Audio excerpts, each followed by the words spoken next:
साल 1929 से 1939 दुनिया का सबसे बड़ा इकोनॉमिक क्राइसिस, जिसे ग्रेट डिप्रेशन कहा जाता है, पूरी दुनिया पर छाया हुआ था।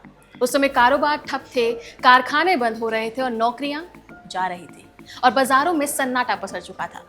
अमेरिका, जो उस समय भी दुनिया की सबसे बड़ी आर्थिक ताकत था, उसने इस क्राइसिस से निकलने के लिए कदम उठाया। अमेरिका ने स्मूथ-हॉर्ले टैरिफ एक्ट लागू किया, जिसमें सैकड़ों विदेशी चीजों पर भारी भरकम टैक्स यानी कि टैरिफ लगा दिए गए। ऐसा करने के पीछे उसने कारण दिया कि इससे अमेरिका में बने प्रोडक्ट की बिक्री बढ़ेगी और डोमेस्टिक बिजनेसेस को सपोर्ट मिलेगा। लेकिन हुआ इसका ठीक उलट।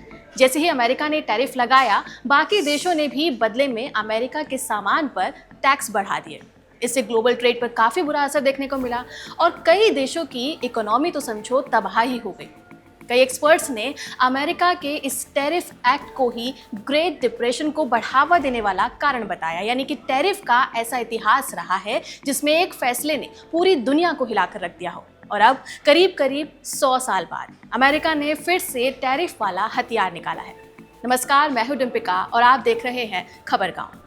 जिन देशों ने समझौता किया उनके साथ डील हो गई, जिनके साथ बात नहीं बनी उनका नाम चौराहे से पुकारा जा रहा है। अमेरिका के राष्ट्रपति डोनाल्ड ट्रंप ने 1 अगस्त से Japan, south Korea, Thailand, Bangladesh, Myanmar, Serbia, Cambodia और इंडोनेशिया समेत 14 देशों पर भारी भरकम टैरिफ लगाने का ऐलान किया है। कई देशों पर तो 40% तक का टैरिफ लगेगा। लेकिन जब इस लिस्ट को ध्यान से देखा गया तो इसमें सबसे खास बात यह थी कि इसमें भारत का नाम नहीं था। जब ट्रंप से इस बारे में पूछा गया तो ट्रंप का कहना था कि हमने कई देशों को टैरिफ नोटिस भेज दिया है, लेकिन भारत के साथ हमारी बातचीत अभी भी चल रही है और हम एक समझौते के बेहद करीब हैं।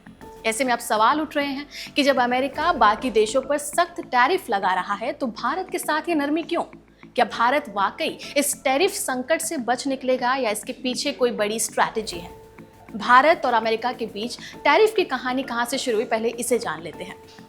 अप्रैल 2025 में अमेरिका ने ऐलान किया कि वो उन सभी देशों पर टैरिफ लगाएगा जिनसे उसे कारोबारी नुकसान उठाना पड़ रहा है। भारत का नाम भी इस लिस्ट में था।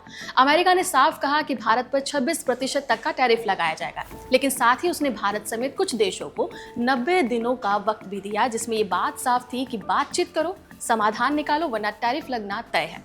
ये काम 9 जुलाई तक पूरा होना था, लेकिन हो नहीं पाया, तो डेडलाइन 1 अगस्त तक बढ़ा दी गई। बीते दिनों भारत और अमेरिका के बीच कई दौर की बैठकों का सिलसिला चला है। अमेरिका का सबसे ज्यादा जोर इस बात पर था कि भारत अपने एग्रीकल्चरल और डेयरी मार्केट्स के दरवाजे उन कंपनियों के लिए खोल दे जो जेनेटिकली मॉडिफाइड क्रॉप्स और डेयरी प्रोडक्ट्स बेचती हैं। इसके अलावा अमेरिका की बड़ी टेक कंपनीज भी चाहती थी कि भारत टैक्स में ढील दे ताकि उनके मुनाफे पर असर न पड़े। यानी कहानी वही थी, अमेरिका को अपना फायदा चाहिए और इसके लिए वही पुराना तरीका आजमा रहा है जो 1930 में उसने दुनिया पर अपनाया था। पर भारत ने साफ कर दिया कि कृषि और डेयरी उसके लिए बेहद सेंसिटिव सेक्टर्स हैं, क्योंकि भारत की लगभग आधी आबादी यानी कि करीब 70 करोड़ लोग डायरेक्टली और इनडायरेक्टली खेती और किसानी पर निर्भर करते हैं। अगर भारत ने अमेरिकी कंपनियों के लिए दरवाजे खोले तो इसका सीधा असर भारत के करोड़ों किसानों की रोजी रोटी पर पड़ सकता है।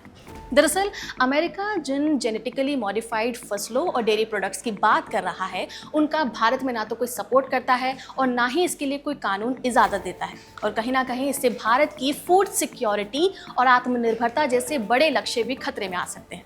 इसलिए भारत का जवाब बहुत ही साफ था कि इस मुद्दे पर कोई समझौता मुमकिन नहीं है।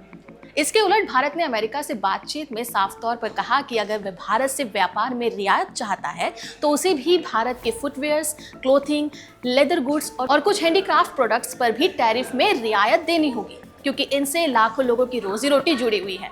यानी भारत ने दिखाया कि ग्लोबल ट्रेड में समझौते के लिए तैयार है, बशर्ते उसे भी बराबरी का फायदा मिले। यहाँ ये भी समझना जरूरी है कि अमेरिका भारत के साथ ये डील क्यों करना चाहता है। अमेरिका जिस बेरुखी से दूसरे देशों के साथ पेश आ रहा है, वो भारत के साथ ऐसा नहीं करना चाहता। क्यों? क्योंकि भारत में दुनिया की सबसे बड़ी आबादी रहती है, तो भारत इस लिहाज से दुनिया का सबसे बड़ा बाजार है। खरीदार सबसे ज्यादा यही हैं और फिर भारत ने हथियारों की खरीद का पैटर्न भी बदला है। पहले भारत रूस से ज्यादातर सामान मंगवाता था और अब ज्यादातर सामान पश्चिम से आता है। अमेरिकी कंपनियां भारत की तीनों सेनाओं के लिए बड़े बड़े कॉन्ट्रैक्ट्स पर काम कर रही हैं। भारत की एविएशन कंपनियां दुनिया के सबसे बड़े ऑर्डर्स देने के लिए जानी जाती हैं। ऐसे में अमेरिका चाहे कहे या ना कहे, लेकिन वो भी चाहता है कि भारत उससे दूर ना हो। और इसके पीछे सिर्फ इकोनॉमिक रीजंस नहीं है, स्ट्रैटेजिक पॉइंट ऑफ व्यू से भी भारत अमेरिका के लिए ज़रूरी है। वो इसलिए क्योंकि एशिया में चीन की बढ़ती ताकत को बैलेंस करने के लिए अमेरिका चाहता है कि भारत उसके साथ मजबूत इकोनॉमिक और सिक्योरिटी टाइज बनाए रखे। अमेरिका की ओर से पहली बार जताया गया था कि 9 जुलाई वाली डेडलाइन नहीं बढ़ाई जाएगी, लेकिन अब बात 1 अगस्त तक पहुंच गई है। इसका मतलब अमेरिका समझ रहा है कि कुछ मामलों में ट्रेड डील्स पर बातचीत लंबी खिंच सकती है। ग्लोबल ट्रेड रिसर्च इनिशिएटिव्स के फाउंडर अजय श्रीवास्तव ने टाइम्स ऑफ इंडिया को दिए इंटरव्यू में बताया कि अमेरिका की ये टैरिफ वार्निंग असल में आखिरी नोटिस है, यानी या तो अमेरिका की शर्तें मानो या फिर टैरिफ को झेलो।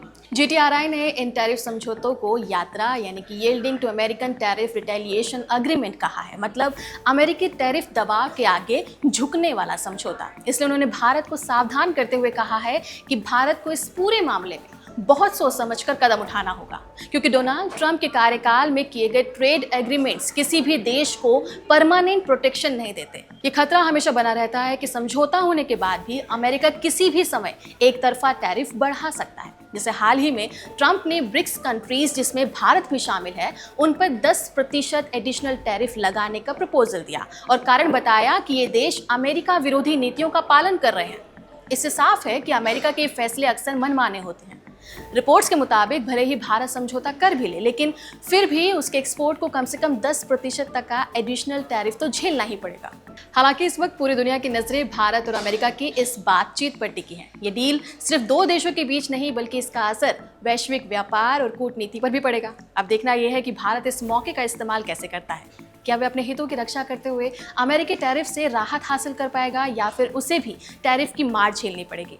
आपका इस पर क्या कहना है, हमें कमेंट सेक्शन में जरूर बताएं। इस वीडियो को रिकॉर्ड किया है सर्वेश ने। आप लोग देखते रहिए खबर गाँव।